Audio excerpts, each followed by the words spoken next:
Okay.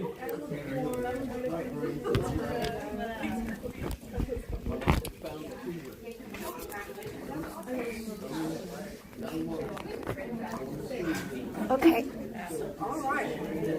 I'd like to close up, please. Can I steal this from you for Yes. I'm sorry. Oh, no, you're fine. Okay. It's going. I'd like to welcome everyone. The time has come for us to party with some good stories.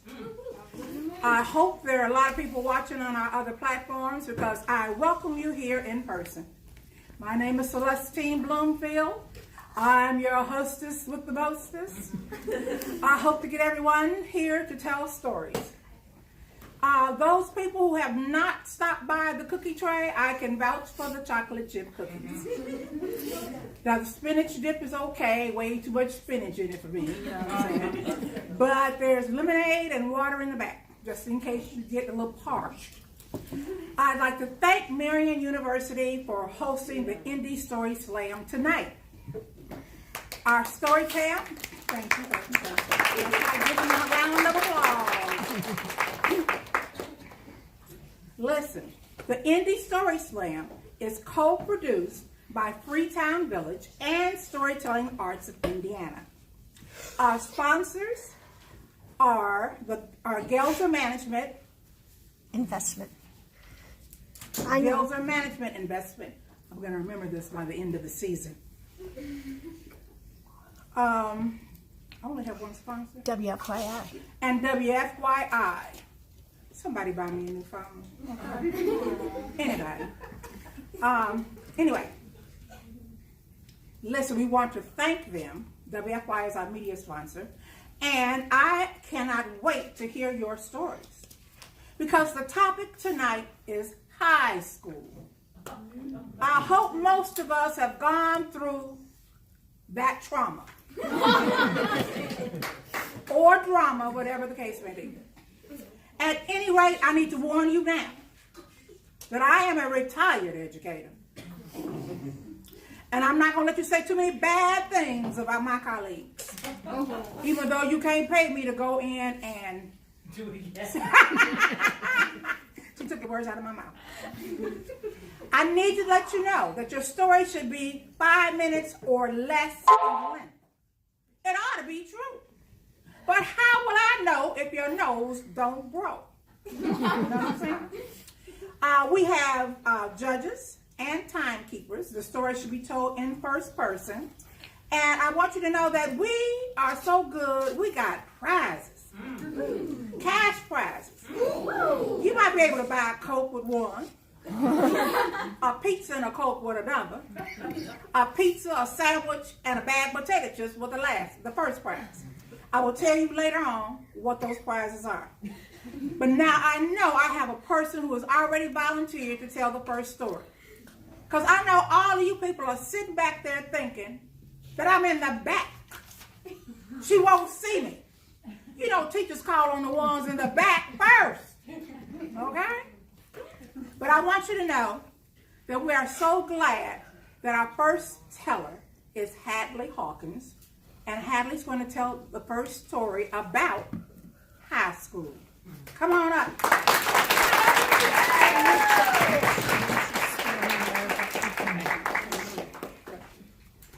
Hadley, see if you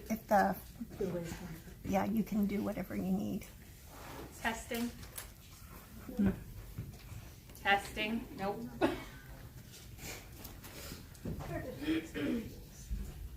Notice this teacher didn't need the mic on. Testing. I'm good. I can just wing it. We have other mics too. There's some in this room. I'm loud. We're good. So just but if in case other people aren't. Yeah, but it does. Try it again. I can hear it slightly coming on. Keep turning it. I turned it way up. Testing. There you go. Yeah. Testing. Nothing like a new building with new technology. Yeah, it may not fit in there. It won't fit in there. Okay. We're just gonna wing it. Girls learn at a very young age what is expected of them. I was a Catholic school kid. Kindergarten through 8th grade, I went to Catholic school. I wore the uniforms and I attended Friday morning masses and best of all, acted out the Stations of the Cross every Lent with my classmates. And I'll let you in on a little secret. I hated Catholic school. But the Lord saved me from trauma and pleated skirts, and there was not a single Catholic high school within an hour radius of my hometown. So overnight, I went from a class of 15 students to 492.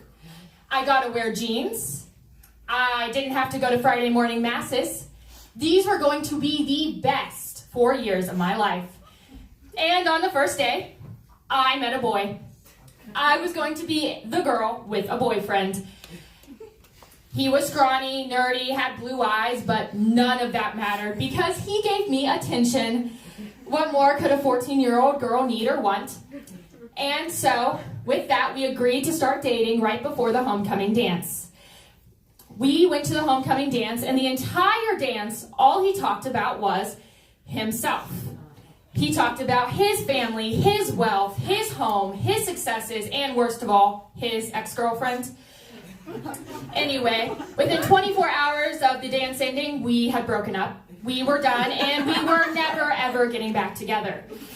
I moved on, got straight A's, was involved in sports and extracurriculars. I was thriving. And then one day, I got a call down to the principal's office.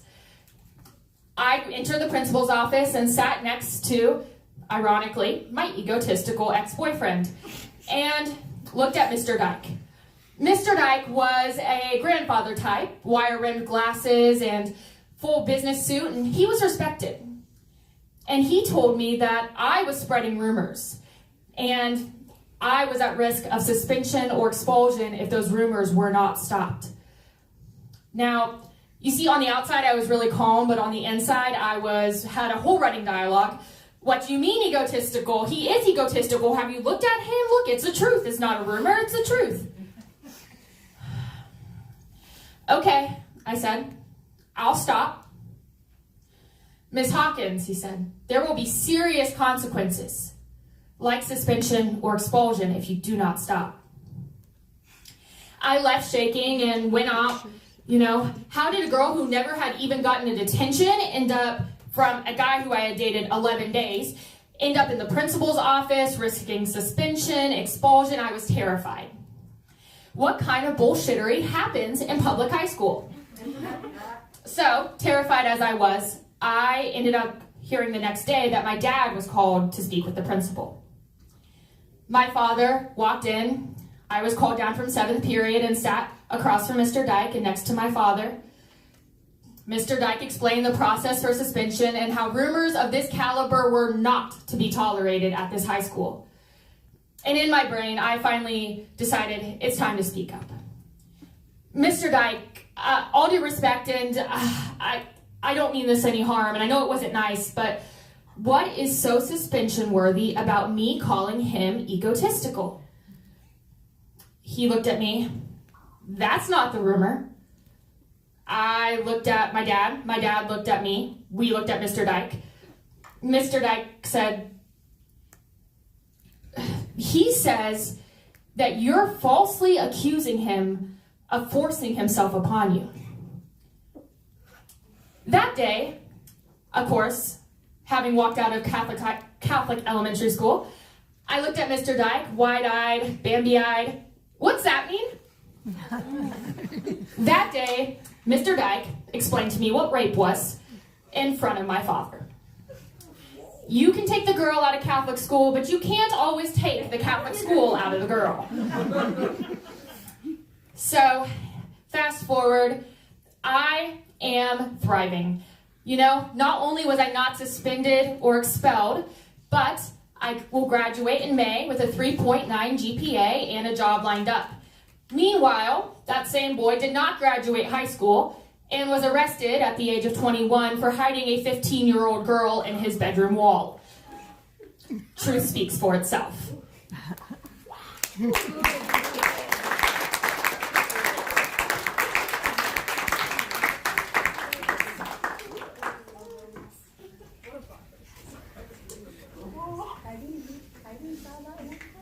was sitting over there like this. Girl, that's karma.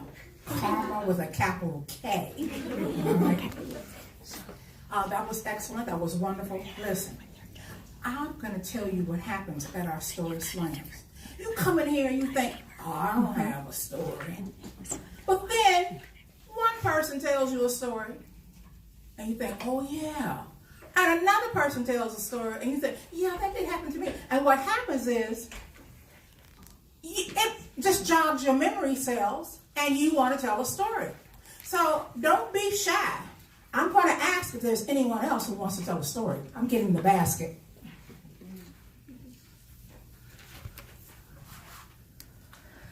This is the famous basket.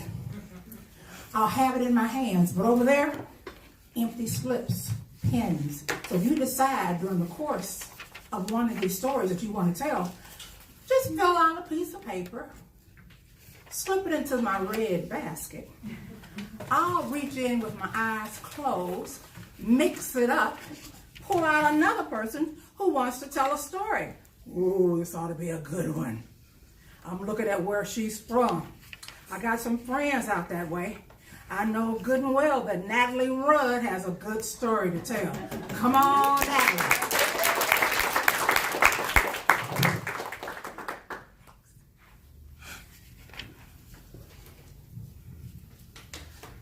So, I went to a high school where my dad worked, so I kind of knew the lay of the land, and because my dad was a well-known person in the theater department as the head chair, I thought it'd be best that I try out for the musical my freshman year.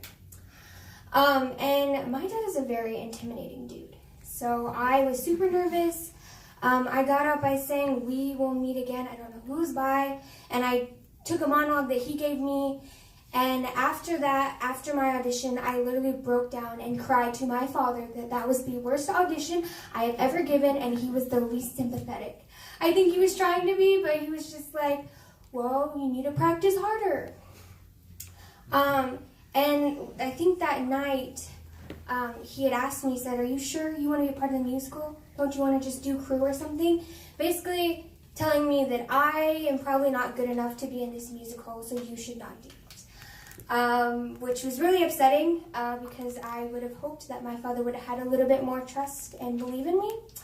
But I was like, no, I want to do this.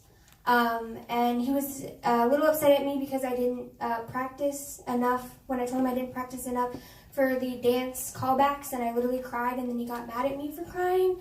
But I hate when my father's mad at me, so yeah. And then throughout the entire rehearsal process, it was just really hard because I didn't know my steps very well, and I kept confusing my right from my left.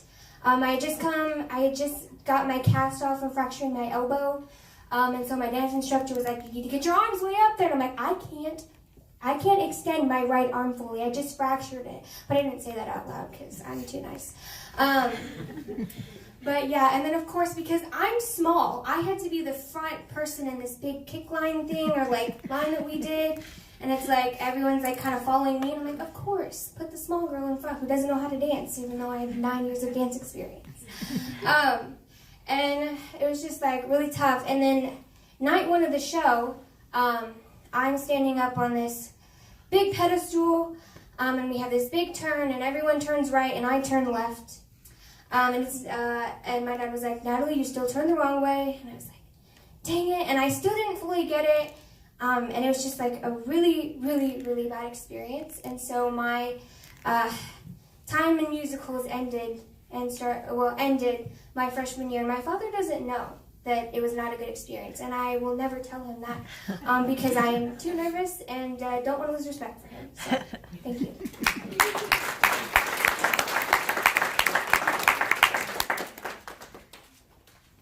It's awful having your parents work at the same place.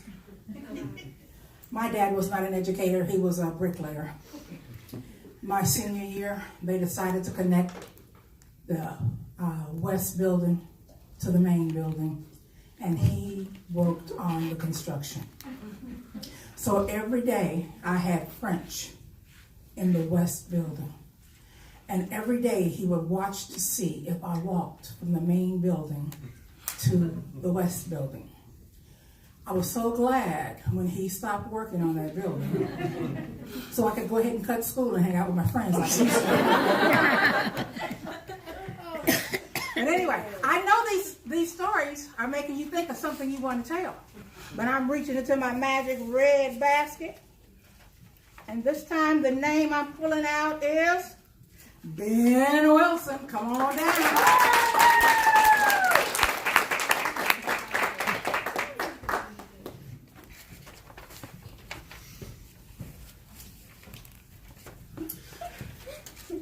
So back when I was in high school, I was a little more athletic than I am right now. This story is actually about my exit from sports. I used to play a lot of baseball. And what this story is really about, though, is it's about my exit from baseball. But it's really about how sleeping in the car in the morning can actually make you 20 grand. So my junior year, we got a new baseball coach, because the other one got fired. And so we got a new baseball coach, and this baseball coach decided that it was an excellent idea to get all of the high schoolers up at 5 a.m. to go to agility practice during the off season. I'm not very agile, and I played baseball. And I was a pitcher that didn't hit. I didn't have to run anywhere. So yeah, I wasn't going to those agility practices. I went to the first one, didn't make it through that day. So I decided right then and there that I was going to change something. So here's what I did. I would leave just 5 minutes late. So when I pulled into the parking lot, everyone else was already inside. And then I'd just sleep in my back seat. Now the reason I had to do this is because my father made sure I got out of the house in the morning, right? He, pushed me. You gotta go to practice. This is very important. You play baseball. You do the thing. And I didn't have the heart to tell him that I didn't want to be on the baseball team anymore. Probably because I had the emotional intelligence of a wet napkin. But I didn't have the heart to tell him, and so I didn't. And so for the next, month and a half, 2 months, I would get there 5 minutes late. So on my, so when he tracked my phone, I was at school, and I would sleep in the backseat of the car. I got so good at it that I could actually leave the house in the morning fully dressed for school instead of having to change when I got there out of my athletic clothes. And I was really good at that. So naturally, that got me cut from the team. But that's what I was going for. So really, this was a success, right? That's what I was going for. Because if I got cut from the team, I could quit baseball, right? I said, well, Dad, I didn't make the team. I don't know what to tell you. And so I didn't make the team. But then I needed an activity. Where's that activity at? Well, my high school speech and debate team was having a call-out meeting, and I decided to walk in as a junior. And it turned out I was actually pretty good at it. And so by the time my senior year rolled around and I qualified for nationals, I tried out for a speech and debate team here at Marian University, and it sent me to college on a partial scholarship. So really, what I'm trying to say here is sometimes maybe you just gotta skip a few things and sleep in your car. But in all honesty, don't let something that you don't enjoy hold you back. Have more emotional intelligence than a wet napkin.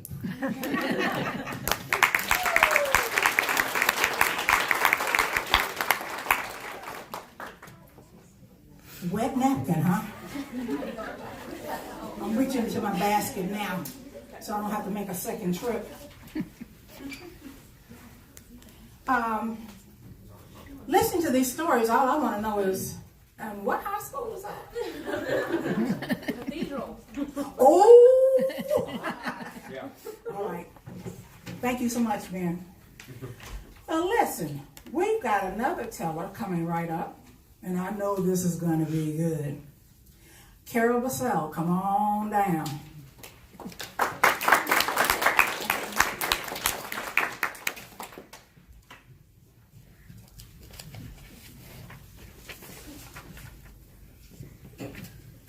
You can tell by my psychedelic photo album that I am the class of 1972. So I'm going to tell you what it was like to be a wallflower in that year, for those years. Anyway, I'm going to do it by the diary plan. Dear Diary, November, junior year. Lois Van Kuren just did Dolly in The Matchmaker by Thornton Wilder. Any of you know. That also is known as Hello Dolly. The best part is when Lois goes to Horace Vandergelder. You go your way, and I'll go mine. Cute.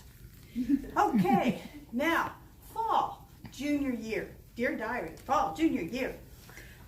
It's the prom. I haven't ever been invited to a prom. Remember Wallflower? Well, Jim Treese just asked me. Small town, USA, farm country. I went to the pattern books, picked out a fashion from New York, went to the local city, which got me a piece of floral fabric, and I went to the prom. And there we had these cute little glass candles with a plastic web on them. It was in the gym, decorated for the occasion. But the interesting thing was, it's the same gym as the freshmen, the sophomore, the junior, the senior class all did their fundraisers. Same gym, just a little more decorating. The ticket cost just a little bit more. And Jim and I had nothing in common. We were just seniors. That's the end of that. So, winter, senior year, catalogs were coming in. That was back then. You ordered up catalogs from colleges all over the place. The smell of newsprint catalog, and you flip the pages and there's tree-lined walkways and chemistry labs, and well, there's one I really like, and all those safety colleges. Okay, now, let's see. Oh, rewind. April junior year. I want to tell you why I'm still talking about the Wallflower. Beth Hurst invited everybody to a party at her house. Beth Hurst was really popular, except me and Sharon Green. The reason she already knew. I don't drink beer. I don't do sneaked in drugs. The refreshments in the small town were really not fun. So I didn't get invited. It hurt. Oh well. All right, now let's see. Now April, senior year, I got accepted. 4 safeties and Cornell. Cornell's where my dad went. I wanted to go to Cornell so bad. I have to tell you, there are clubs, things to do. There's a fencing club. There's a polo team. There's even a little group called Gilbert and Sullivan. I'd never heard of it, but it looks good. And I'll tell you, Gilbert and Sullivan is a stitch. You've got to go to those shows. Okay, let's see. May. The girls are planning their June weddings. All these girls are planning their June weddings. That's what they do at 18 after they graduate. So, yeah, and you do the math. There's a lot of February babies. That's 9 months later. That's small town America. I did not have a relationship, and I don't think Jim Treese is the man, so I'm going to go to Cornell. I'm going to find a guy who doesn't drink beer and get wasted. I'm going to find a guy who's interested. I'm going to a place where interesting people are. And the girls I worked with that summer, they were going to be pre-vet in science and chemistry majors. Wow, I can't wait. June, graduate, white robes, National Honor Society, my grandma.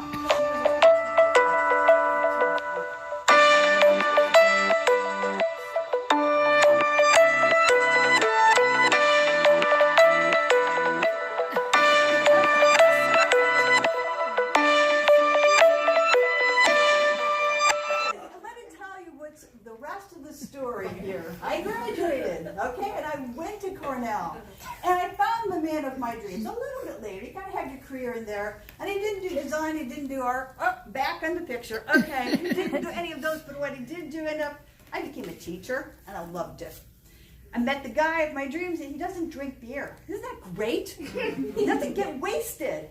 He's a good guy, and we hiked all these national parks. We had our kids. Well, I was going to show you that this is the announcement. The 50th reunion. reunion. Yay! I'm going to see all those small town people. Who's married, who's not, who's widowed, and who's in other relationships. And the thing I'm going to concede is I didn't like the small town, but I have some things I like. And one of the best ones, besides it was a great education. All these first year out of school kids went to teach in the small town, and they prepared us for the big places. The other thing is, small town gave me a hankering to be with small town. I joined Storytelling Arts. I'm with Ellen and her friends. And that means that I get to be with people every month, every year, over and over. I am very thankful for small towns.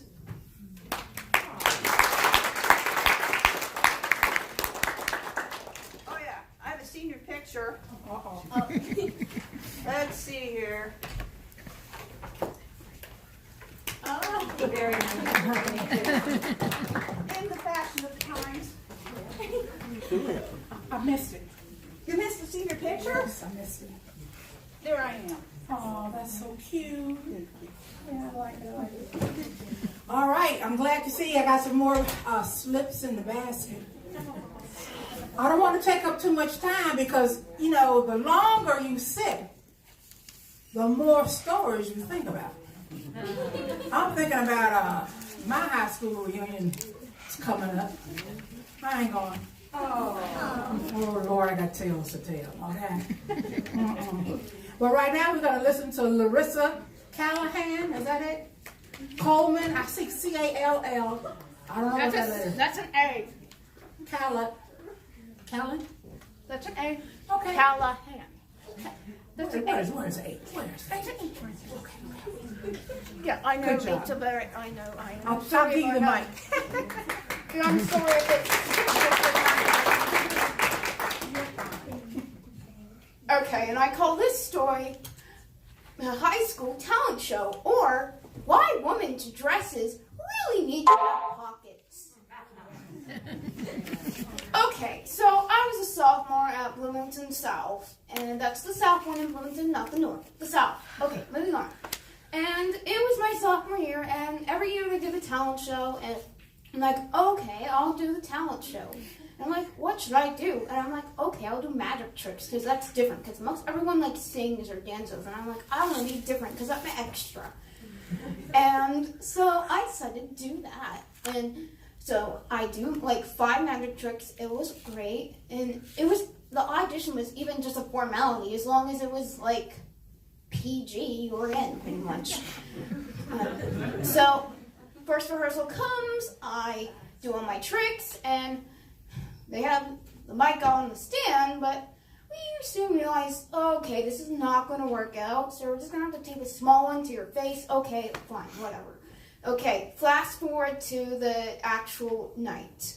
It was awesome. It was like, and I was super excited, and I was in my cute dress. I was wearing this my purple Ralph Lauren dress, and I was wearing my my purple Ralph Lauren dress and my snake necklace, because I thought it looked magical. Excuse me. And I was wearing a cape, because magicians wear capes. But next part is when I get to school, and I'm like, okay, okay, you're here. Let's get you set up. And I'm like, okay. So here I am wearing my purple Ralph Lauren dress, and I was wearing tights under my dress. Okay, this was a very stupid idea, as I found out, because guess what happened? I was too naive to think, oh, the thing you attach the mic to, it has a clip on the back, so I'm just going to clip it to the back. I'm like, oh, no, it does not have a clip. Okay, this is going to be fun. So guess where we have to put it? So my friend and I, we go backstage, and we're like, where are we going to put this thing if there's no clip? Because you're wearing a dress and tights. You're not wearing proper trousers with pockets. Shame on you, Larissa. And here's the thing. I should have known better, because I've had to get wired up for doing storytelling at the children's ministry I volunteered at my church. But, yeah, so I should have known better. But the point is, I was stupid, so guess where we have to put this stupid thing? We have to put it in my bra. So then so, and we're like, let's just turn you on so we don't have to mess with your bra. Because, like, yeah, because that's a weird part. So, yeah, so I'm on, and, like, we ended up testing me. I'm like, okay, there's my voice on the speakers, yay. And, okay, yeah, it worked. So, but then the vice principal who was in charge of this, he's a real nice guy, but he's also like a man in, I don't know, his 50s, 60s. So he's like, maybe we should shut it off to save the battery. And I'm like, I'm going to need a woman, and we are going to have to do this in the bathroom because I put this in stupid box in a very, very ladylike place. And so we went to the bathroom. That was great. The magic trick was great. That was all fun. But anyway, what I learned from that time, and I learned to do this the next year when I did weird, like some parody of airline safety, and basically the point is, dresses need to have pockets and not just tiny ones that are maybe good enough for your keys and your phone. No, actual functional pockets in dresses, ladies and gentlemen, and trust me, I also figured this out to do this at work so I could put my radio in so I could talk to my manager so they could tell me and so I could tell my coworker to get the phone call on line 2 because I have no idea what they're talking about. But seriously, dresses need pockets.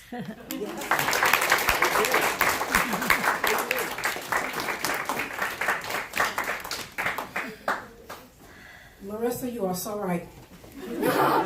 I will buy an ugly dress if it has pockets. Because you need places to put your stuff. And fanny packs, yes, they were fashionable when I was in high school. Okay. I hear they're coming back, but they are ugly. At any rate, let's move on because now I have Raina Wilson who's going to tell us a story about high school.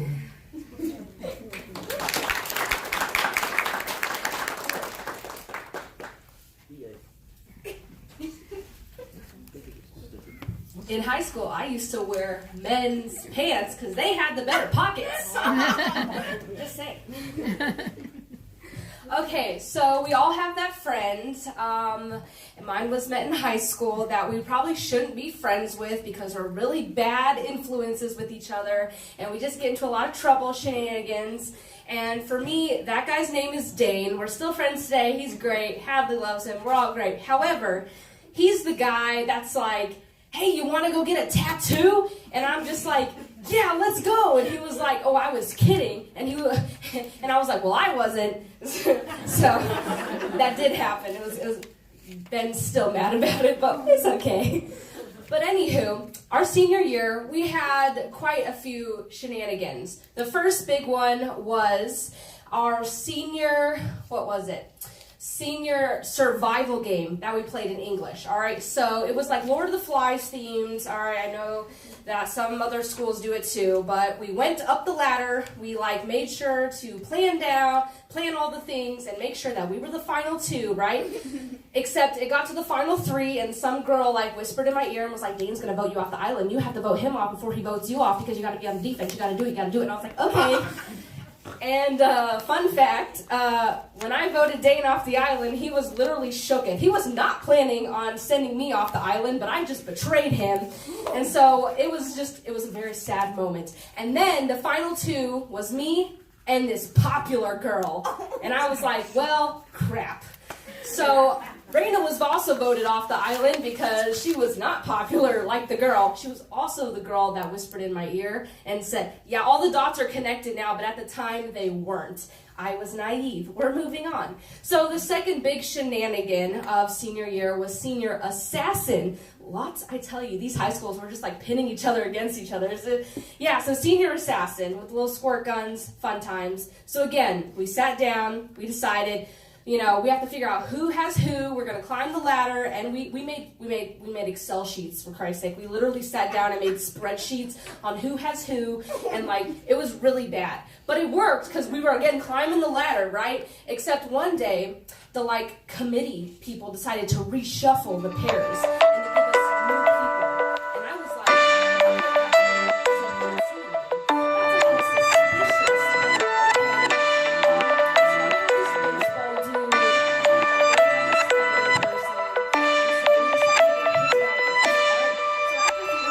we went and he said, meet me by the steps. We'll get them tonight. And I was like, okay.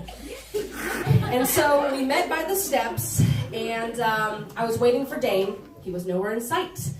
And he came bursting out of the doors with his squirt gun and went, and he shot me.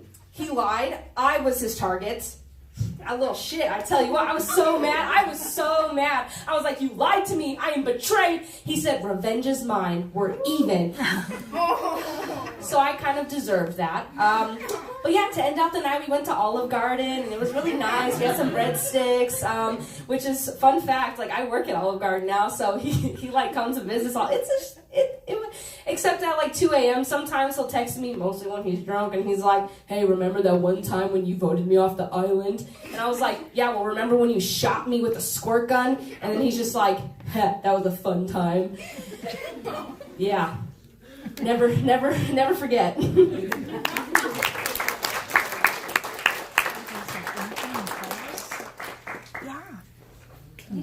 I don't know how. I think I'm having hot flashes, and I keep taking my sweater on and off. If I turn it down the island, I turn it on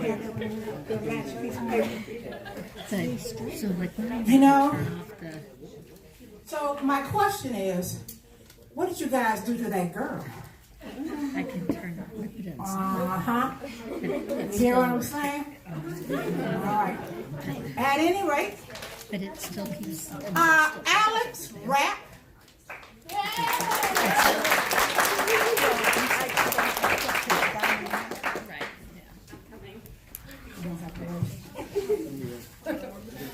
Cool. Hi, guys. Hi. This is a story of my father, Keith Rapp. Keith Rapp's an interesting man. So, how many of you have gone to grade school choir concerts? Yeah, they're horrific. They're the actual worst thing. So, I was a freshman in high school, and my sister is in 5th grade at this point, and she's having her yearly Christmas choir concert. This was great. We got 1st graders through 8th graders singing the best classic Christmas carols. It's the hottest ticket of the night, folks. So I'm there. I'm going through my emo phase at this point, also for clarification, so you can imagine that. I'm there with the shortest haircut, leather jacket, angsty teen shirt. I got that makeup on. I'm doing great. I do not want to be there. And these kids are up there, silent night, holy night. Yeah, it's that for about an hour and a half.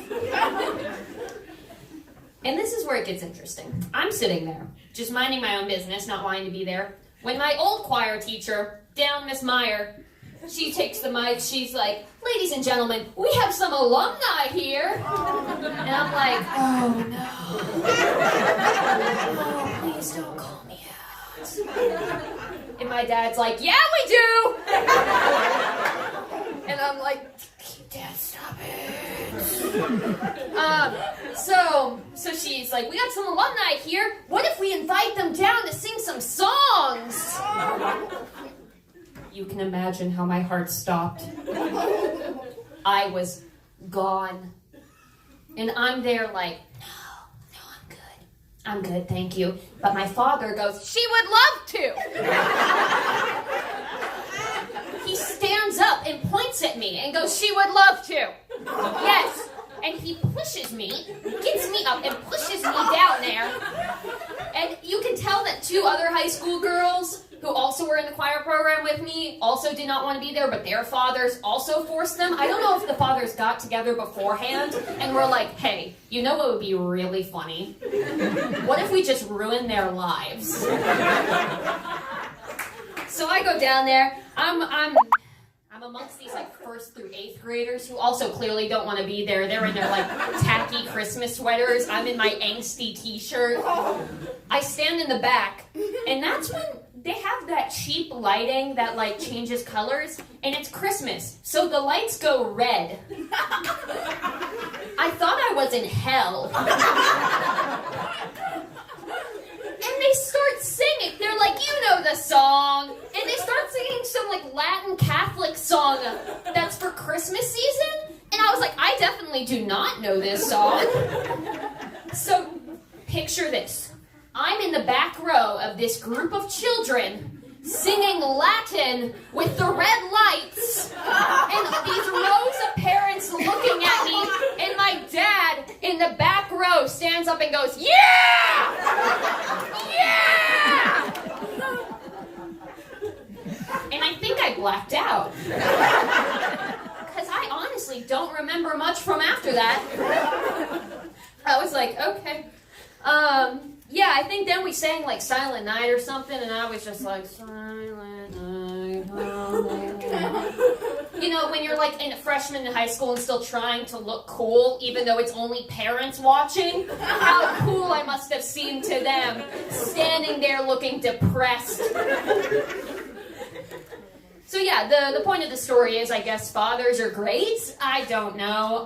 This is really just a shout out dedicated to Keith Rapp for putting me through that hell. Thank you.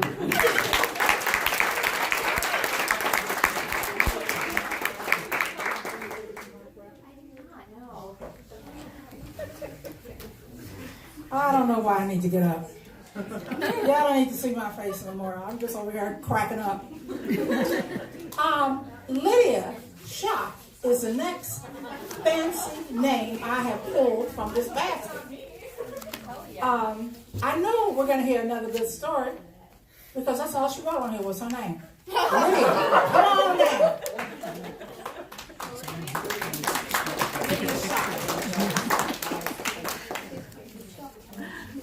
Hey. Hey. Hello. Hi, Mari. So, I'm a junior or senior in high school, and I'm in the theater program. And I was in tech because I can't sing or dance or do anything. And I'm in love with the kid who's the star of the musical. He can sing. He can dance. He can kind of act. I was in love with this kid. Infatuated. Never spoke to him, of course, because why would I? I was terrified. I was also simultaneously terrified of speaking to him. And this other, and we're like cleaning up after one of the shows, and I'm like wheeling a table, some large piece of furniture off the stage. And this other kid who I was also simultaneously in love with, they both walked by me.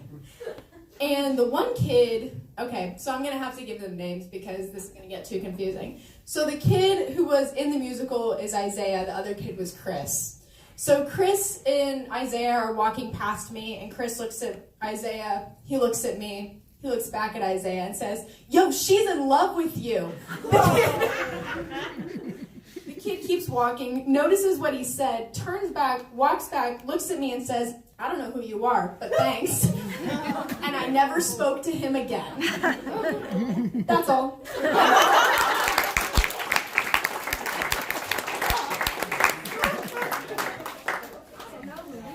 Young love. And how many times have you been in love since then? 25. Yeah. Okay. Thank you. That was hilarious. Thank you so much. Do you want me to get up and stand in front of the camera? Do you want to take this time to see if you can turn the phone off so it won't ring again? No? Okay. She's very popular. This is the first time it's ever happened. All right. Mary Angel Morales Aparicio. You got it. All right.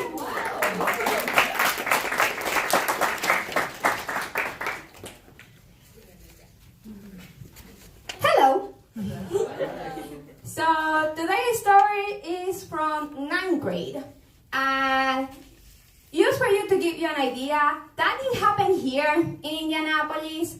So I'm going to take you back to my memories when I was on Venezuela, on South America, and the weather was pretty hot. But well, that is not the point. But over there, I went to a small Catholic school. So the class size was 40 students that we knew each other since kindergarten. So obviously, we all knew what everybody was doing.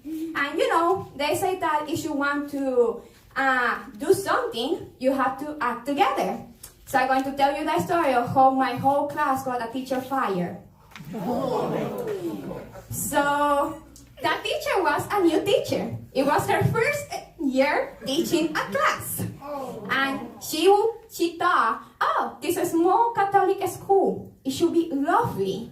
They go to 8 a.m. class, they pray, they behave. No, that is not what happened.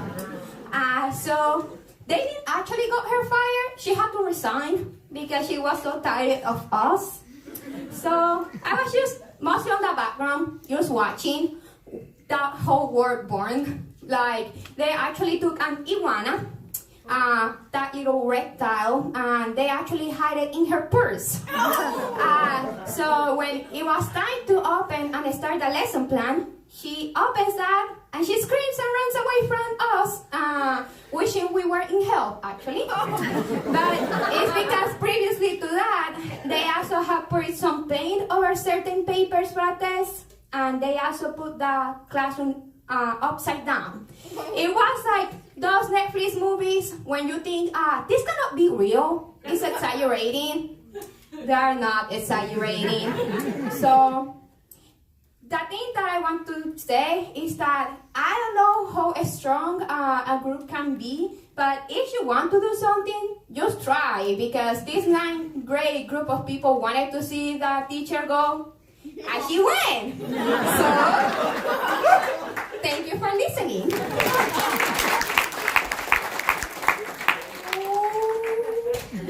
I was just watching.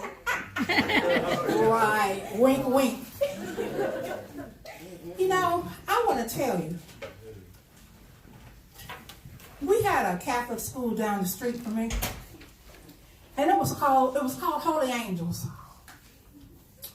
And the kids were so awful, the nickname was Hell's Angels. Okay? So I understand. But I got another teller. Is there anybody else out there way in the back who hasn't told a story yet who wants to tell one? We got time. I have nothing but time and chocolate chip cookies. Now, Molly Head is going to come up and tell us a story. Molly.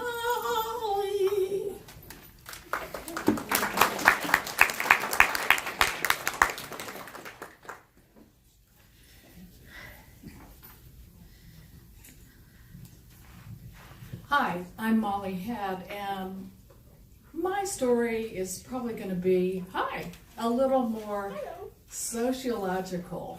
I'm going to talk about what it was like to be in high school during the late 60s, the summer of love, etc., in a small Indiana town, Columbus, Indiana, rather an unusual town in that in the late 60s, it was had Fortune 500 headquarters for not one but two companies, Cummins Engine Company and Arvin. But leading up to high school, I went to high school there, 67 to 70. But I'm a child of the 1950s, and in the 1950s, all of our dads had gone to World War II. All of my dad, uncles, and then they came back and did what they were supposed to do, which was settle down, get married, have a family, get a little starter home. And these guys, certainly, they did not sit around in support groups and talk about what they had experienced in World War II. This was just not the era of talking about your feelings.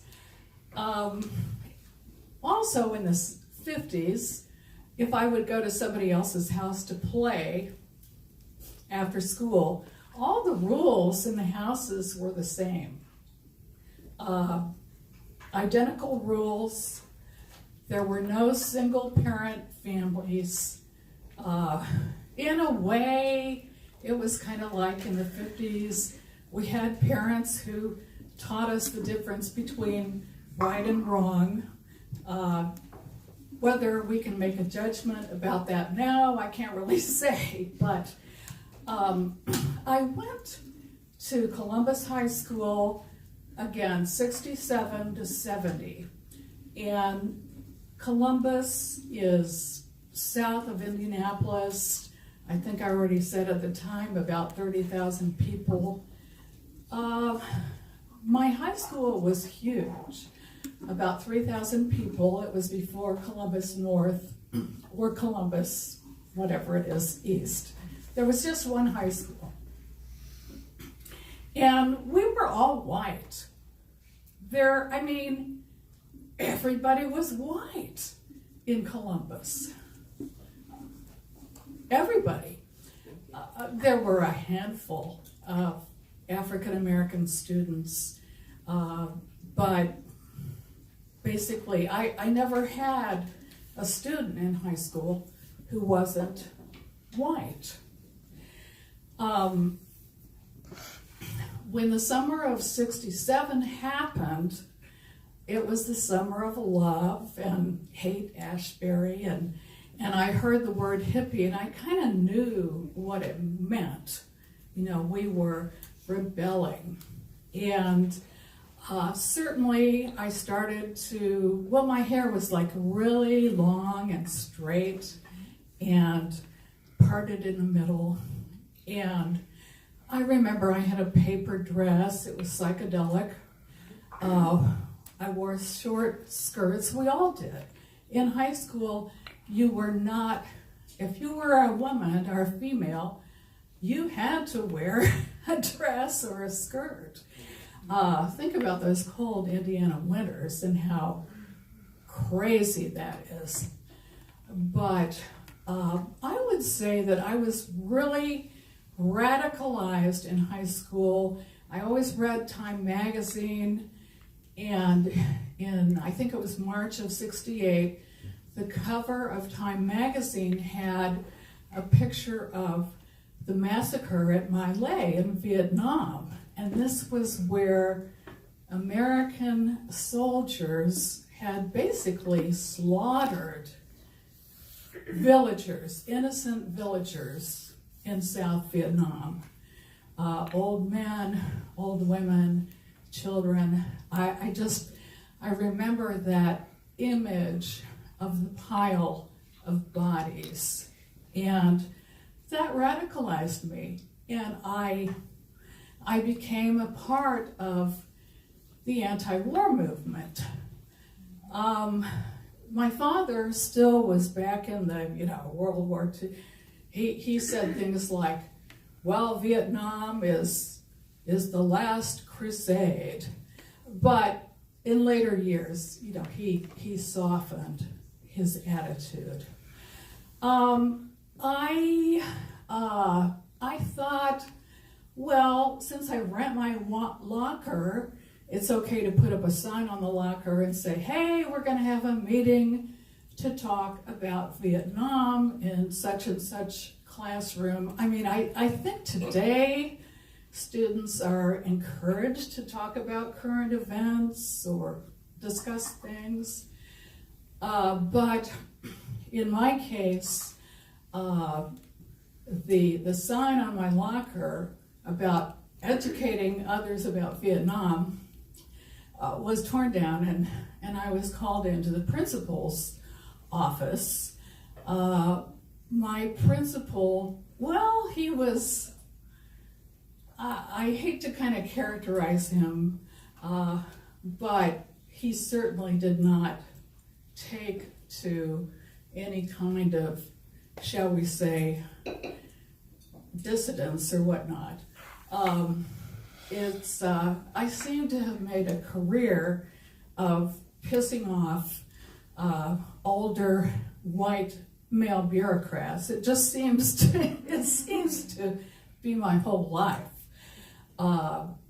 I produce a talk radio show about Indiana history, and unlike Time magazine, it's not about print anymore, because if we were print, we'd be dead or financially, not making it. But basically, I'm glad I went through the late 60s. It was an interesting time in Columbus, Indiana. I'm still friends and go to all my high school class reunions. But I'm glad I went through those interesting times, but I'm glad I don't have to go through it again. Thank you.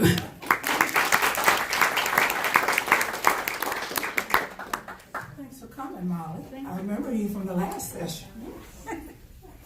Listen,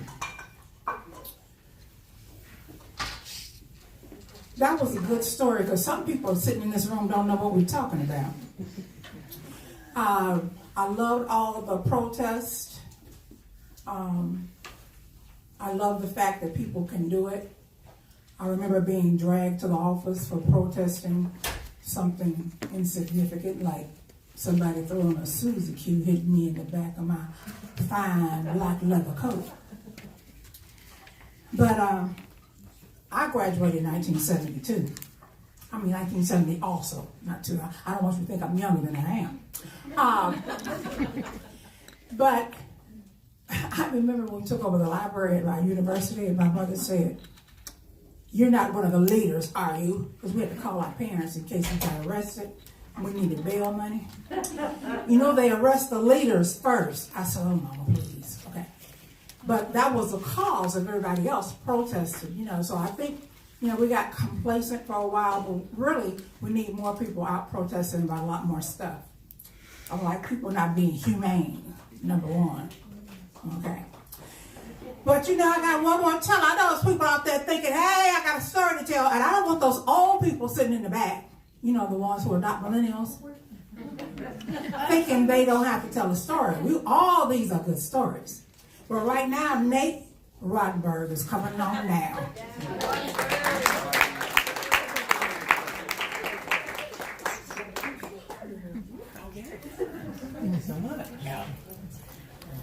Okay, hey everybody.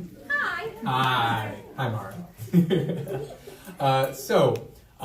Today okay, hold on, let me start over again here. Okay, so it's freshman year, and my dad, being the logical lawyer of 15 years that he is, sits me down and says, okay, you are not coordinated enough for sports, and you can't act. What are you going to do in high school? You have to do something. And I was like, I could do academic Super Bowl. And he said, no, you can't. I've seen how you did on math. I'm sorry. He got me. It's true.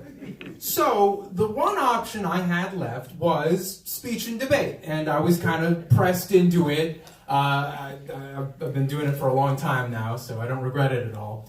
But I was pressed into speech and debate. And if you want to use the kind of adage that like high school is kind of like a war zone, there's a lot going on, then high school speech and debate tournaments are like the deep ocean. Everything is all fucked up and weird. You like see something coming out of the darkness and you're like, what is that? I've never seen anything like that before. That scares me. I don't like it. So today I have for you 2 instances from my freshman year of high school speech and debate where I encountered something that I did not understand and was very frightened by. And by this I mean high school kids doing speech and debate topics. Because in high school there are a lot less rules. In college you have to advocate for something, which I like. It's very cool. In high school it's no holds barred, free for all. So let me set the stage a bit. I am at my first high school speech tournament. It is at Chesterton High School. It's out north where my hometown is of Munster. And I'm terrified. It's like 8 a.m. I'm wearing a suit at 8 a.m. in the morning. I had to put this on. My dad had to tie my tie for me because I don't know how to tie a tie. I got put on a bus with like 20 kids I don't know, and now I'm at a different school. And they're like, okay, so do you know what we have to do? No, I don't know what I have to do. You have to go in a room and you have to talk to strangers. You have to talk to strangers who are going to judge you on the level of speaking ability that you have, and if they don't like you, you're going to lose us points at the tournament. And I said, that's a perfectly reasonable thing to ask me, a freshman student, to do. So I'll do that. So I was in a couple different events. The first one was informative speaking, and that's where you have to go up and you have to tell the audience about something that they don't know about, which is what I'm doing right now, talking to you about informative speaking. So I saw a couple ones that were pretty cool. I saw one that was about the deep ocean, which was neat. I didn't know that that stuff was down there, and I'm not going to go there now. I saw one about wind power. That was cool. We live in Indiana. You've seen the turbines. It's really neat. They left out the part where it kills like 1,000 birds a year, but that's like new statistics probably. I don't know. And so this whole time I'm talking to this guy he's sitting next to me, and he's a very pleasant looking fellow. He's my age. He's probably a freshman too, and we're talking, and he's making me feel a little bit better about being here because it's scary and it's my first time. And he's like, yeah, I did one of these. Oh, I guess he wasn't my age. Well, he was close. He's like, I did this last year, so I kind of know what I'm doing. And I'm like, okay, cool. Can you like give me the lowdown? And sure, he explains info to me. I'm like, okay, cool, man. You know, this could be one of my buddies in this. I like this guy. And so it's his turn to talk. So he stands up and goes to the front of the room, and he kind of paces around a little bit, and he looks at everybody, and he says, I'm here to talk about corporal punishment. That's what I'm here to talk about today. And I was like, what? And he went on to give an informative speech about corporal punishment, its history, and the whole time, you know, what you wouldn't think his argument would be was that we should bring that back, but it was.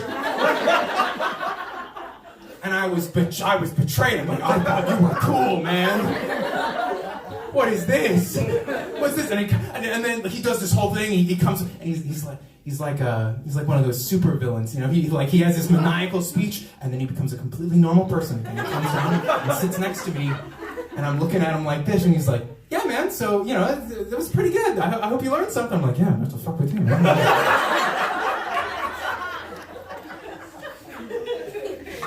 So that was the first one. Good start to the morning, I would say. The second one is a little bit more esoteric, so I'm going to have to give you a little bit of background. So it's like 2016 right then, okay? So Christopher Nolan's Batman has come out a couple years. Batman's pretty popular right now. It's kind of riding the wave. There's a lot of like kind of hubbub about it. And so I get to my it's a prose interpretation, which is just kind of like a monologue, essentially. You just kind of talk for a little bit as a character.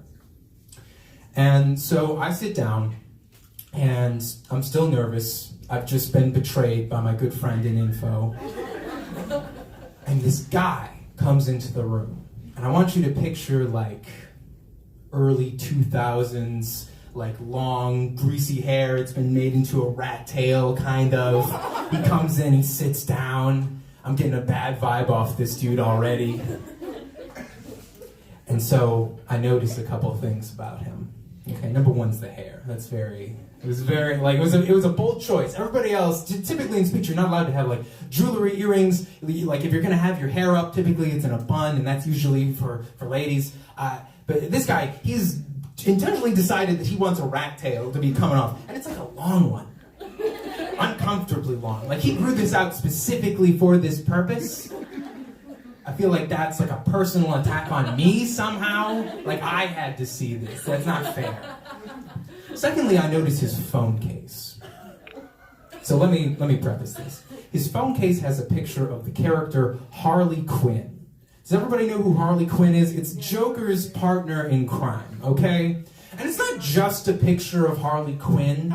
It's like I don't want to call it risque, but it was a risque picture of Harley Quinn. It's on his phone case for everybody to see. Once again, like full choice. He has his phone. He could have put it like, you know, backside down so we couldn't see it. No, he decided, boom, screen side down. I'm laying my cards on the table. Everybody has to know I have this.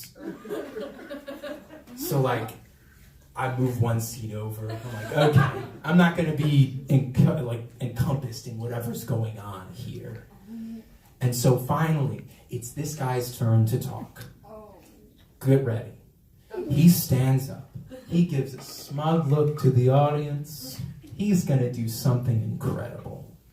He walks up onto the stage, turns around, takes his time, looks at the room, addresses everybody, looks right in their eyes, just so that you know that he's talking to you when he says this.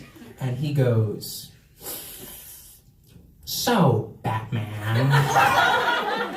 His prose was him as the Joker talking to Batman for 15 minutes. The average speech should be 10 at most. We got great lines such as, "You'll never catch me again after what I do."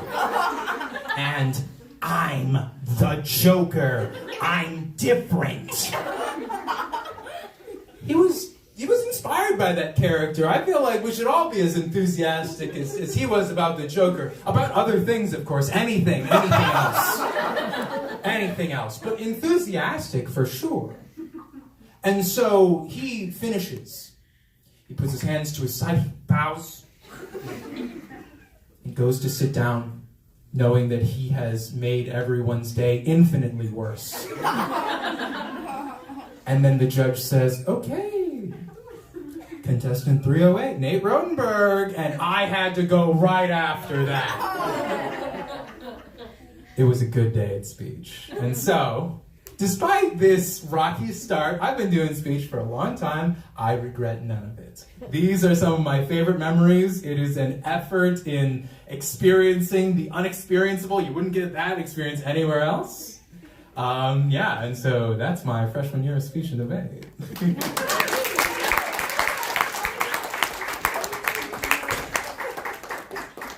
I can't stop laughing.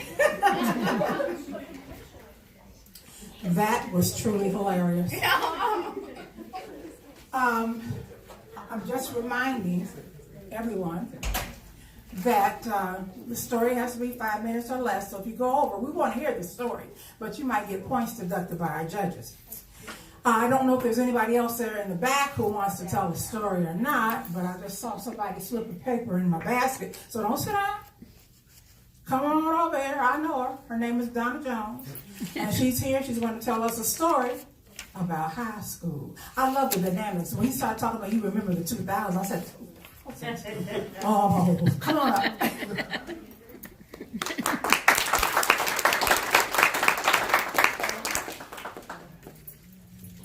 Got a new cane. Best thing about it, it's got this little curve, goes in like this. Bam! Well, I've been a theater person all my life, all my working life. And I got into it in high school. And when I was in high school, I graduated in 1972. My 50-year reunion is coming up also. Hoorah. And so, I was made the designated lead painter for all of our productions at Broad High School. Now, our teacher for our art classes is a guy named Mr. Rabin. Now, Mr. Rabin, he had a couple of ticks. He had an eye that twitched, wore glasses, and he was a decent sort of fellow. However, on one occasion, well, on the second occasion, that he trusted me to drive his car, which, by the way, was an absolute pile of crap on wheels. It was a Ford station wagon that was about as long as 3 of these tables put together. He had a seat that did this. Now, I had gone to the store to buy paint. I don't even remember what production it was, but I'd gone to the store to buy paint. But coming back, because they all had a designated parking space, and I had a license, that's why he sent me. I'm pulling his car into this parking space. To my right is the astronomy teacher's car that he had just bought 2 weeks before. Yeah, you can see where this is going. I'm pulling in. I can barely see over the end of the hood. And the next thing I hear is... And I go, oh no. Yes, I had run into the astronomy teacher's car with the art teacher's car in the teacher's parking lot. So I had to come clean and I had to tell him. The most interesting thing about that was, though, when Broadwell closed, me and a group of other people went back for a final tour of the building before they shut it down. And I told this story, wrote it down on a piece of paper because there were a bunch of students who wanted to know something about what our lives were like. And I told them to that, passed it on. And all of a sudden, me and my friends were sitting at the table. 10 kids come running over at me, and I'm like, what? How did you do that? And I had to explain it to him. It was that he had a car, it was a piece of crap on 4 wheels, and he trusted me to drive because we needed paint. That's the story. I wrecked the astronomy teacher's car with the art teacher's car.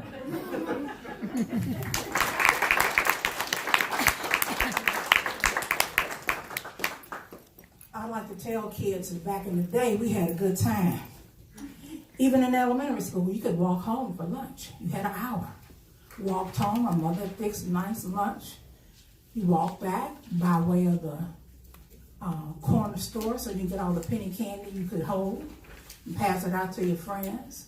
So your teacher could tell you, take that gum out of your mouth. I go, oh, it's cold chocolate, my throat was kind of sore. Only to find out it was a apple twister. But that's another story for another day because I got to tell her right now. Madeline, is your last name Quinn? It is. Come on, Madeline.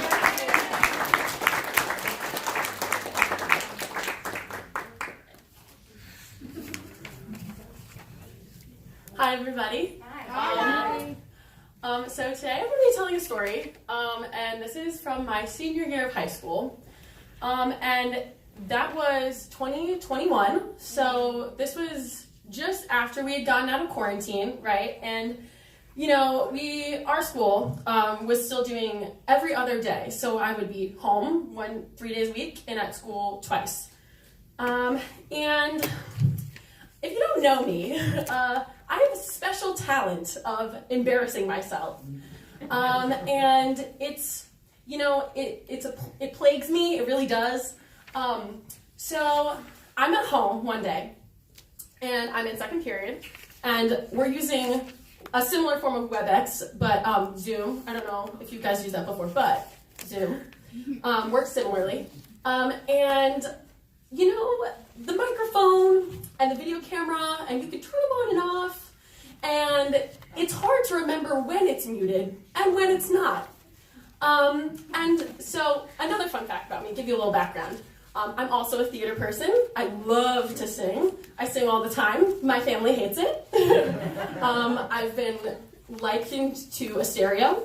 Constantly got songs going in my head. So it's safe to say I sing pretty much as I breathe. I'm in class. It's towards the end, thank the Lord. And half of my class is at school because they divided up by last name. So some people are at school, some people are at home. And the teacher's talking and she's wrapping up, you know, telling us what our homework is for the day. I had unmuted myself to answer a question that she asked and conveniently forgot to mute myself again. And as I'm sitting there in my dining room, writing down my homework, singing a song at full volume, all of a sudden, I hear my teacher go, "Who is that? Who's singing right now?" I can't even tell you the shock that goes through me. The dead silence as I look to my computer, see that I'm unmuted, and go, "That was me, sorry," mute myself, and immediately hang up the call. I swear to you, that was the most mortifying experience of my entire life. I go to school the next day, and my teacher goes, "You have such a beautiful voice." I'm like, "Thank you," but also, it was a class of like people I wasn't really friends with, and they had all heard me sing. So even though it was nice to hear my teacher's compliment, and I felt gracious towards her, but obviously, I bet you can tell by my face, I'm still embarrassed by that moment. But yeah, that's probably one of the most embarrassing experiences from high school. No one gets out unscathed. Thank you. That was hilarious. Anybody else got the memory job? Before I stand up and you got Mars, tell me your name. Tara. Write down Tara. T-A-R-A? Yes, ma'am. All right. Okay, well, this is obviously not going to be as comical as some other people have presented, but I think this speech is going to be about why, this may not be a popular opinion, but why we need more male educators in high schools. Stay with me, I promise it makes sense. So, for backstory, I grew up with just my mom and my sister, and I've always had female teachers. So, me being with any kind of male authority was still kind of uncommon up until high school, where almost every teacher I had was male, including my AP Chem teacher sophomore year, who happened to be my friend's dad. This friend who I've been friends with since 2nd grade. That is important. I promise it's important. So I get into class. I have no idea what's going on. Apparently we got a packet over the summer. We were reviewing the packet on the first day of class. I'm sitting there with my notebook. Everyone else is taking notes. I'm shedding a tear. Like, it's 8 in the morning. What is going on? So I get up to him after class. I was like, did I miss something?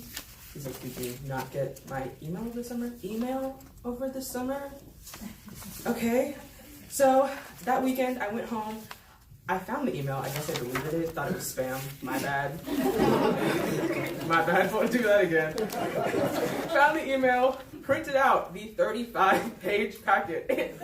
Sat in my room for 18 hours trying to figure out the difference between sine and cosine. Still have not figured it out.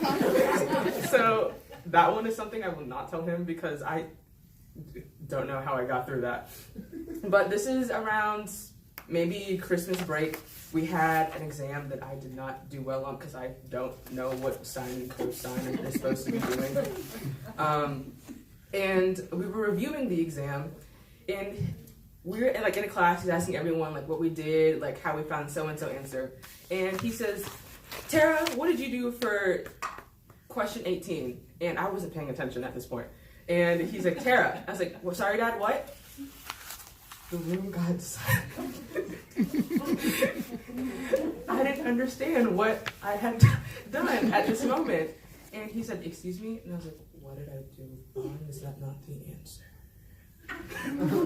And his daughter is sitting next to me. Because she's also in the class. She said, did you just call my dad Dad? Who, what? So, unfortunately, this was also the week of parent-teacher conference. So, my mom rushes to school from work that Thursday afternoon. And we come in, and he's like, your daughter has a little bit of a disciplinary issue. Like, I know, like, we've all known each other for a very long time, but it's something I want to address. I don't know what my mom had done at work that day. She starts bawling. She's like, what do you mean she was bad in class? I was like, I don't understand what he's talking about. So this was like a 35-minute meeting. It was supposed to be 10. She's crying. He's trying to comfort her. I'm sitting in the corner trying to figure out what I did. And so we go home, quiet drive. I get to my room and start packing for the sleepover. I have his daughter's house the next day. So, thank you guys.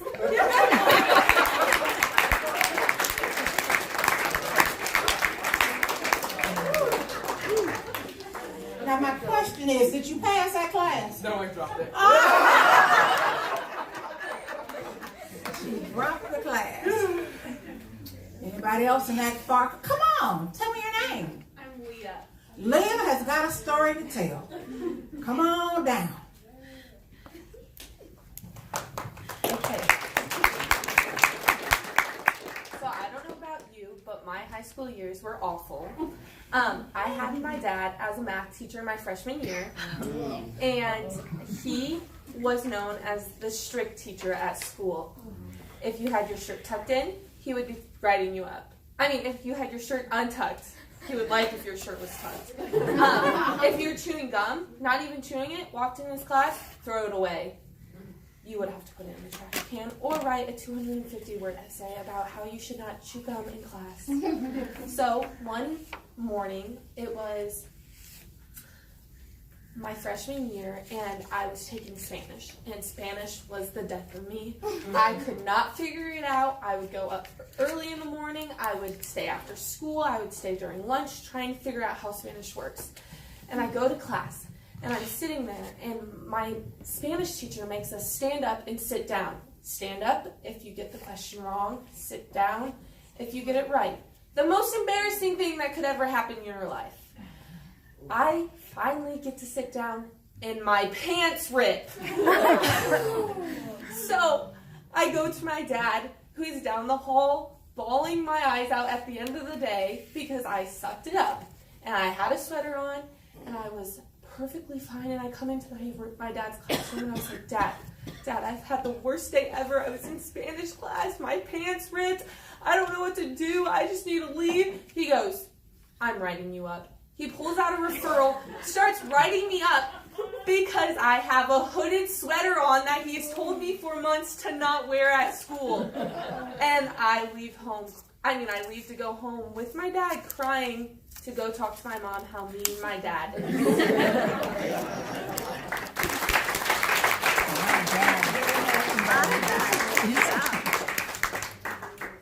These dads, I'm telling you. When you're little, you have them wrapped around your finger. Then you get to be dating age, and they just go crazy. My dad was the same way. Anybody else out there got a story? No, but you know what that just made me think of? Another story. It always does. It just made me think, if supervisors aren't allowed to supervise family members, maybe teachers shouldn't be able to teach their own kids. It's a good thought. There used to be a rule against nepotism in schools where wife and husband couldn't work at the same school, but I've seen that go down the drain. We'll talk. Now listen, are you sure there's nobody else in this crowd who wants to tell a story? Because I've heard some good tales here today. This has been totally hilarious. And just the differences between the 70s and the 2000s and the 2016s, it's just hilarious. But I want you to know that no matter what happens, everybody has gone through the educational system and they think they know how to do it. But I want you to know those teachers are some special people. Very special people. They keep calling me, asking me if I want to be a sub. I said, listen, if you see me subbing at any school, find out what happened to me. So something in my life has gone wrong. I want to remind you that our next session will be on May 18th, and it will be at the theater at the Fort. It'll be a good time. I want you to know that the theme is Bloom. Sure, my last name is Bloomfield. They could have put the whole thing there. But the theme is Bloom. Now, I want you to know this is a free event, but we gladly accept donations. If we receive any donations, they are split between Freetown Village and Storytelling Arts of Indiana. If you want to text 44321 with SAI in the body of the text, you can make an online donation, and rest assured that the donations will be split between Freetown Village and Storytelling Arts of Indiana. And you might want to check them out. Check out the website for Freetown Village and for Storytelling Arts of Indiana. I want you to know that you have been totally hilarious today. I have enjoyed every minute. I have enjoyed those cookies that were in the back. I'd like to give a round of applause to our host of Marian University, and I cannot remember, I didn't get your last name. Leah Williams. Leah Williams. It was wonderful.